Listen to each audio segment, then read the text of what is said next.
మన జీవితంలో చాలా ముఖ్యమైనటువంటిది. ఒక ఆత్మీయ జీవితానికి ఫస్ట్ స్టెప్ ఏంటో తెలుసా? మీరు గుర్తుపెట్టుకోండి. నేను ఆత్మీయంగా ఎదగాలి అని అనుకుంటున్నటువంటి వారందరూ కూడా ఫస్ట్ స్టెప్ ఏంటంటే, ఇది జీవితాంతం గుర్తుపెట్టుకోవాలి. మీరు యథార్థంగా ఉండుట ప్రారంభించండి, ఆటోమేటిక్గా మీరు దీవించబడతారు.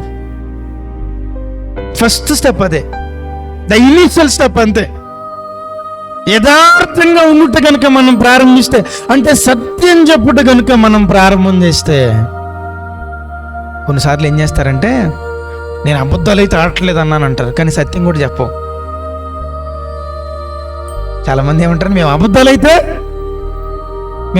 ఆడం కానీ సత్యం మాట్లాడం. సహోదరులారా, యథార్థంగా మన జీవితము నిజంగా ఎలా ఉండాలి అంటే, దేవుని ఎదుట కానీ మనుషుల ఎదుట కానీ ఎప్పుడైతే యథార్థంగా ఉంటుందో, యథార్థవంతులు పొందుకునేటువంటి మేలులు ఇన్ని అన్ని కాదు.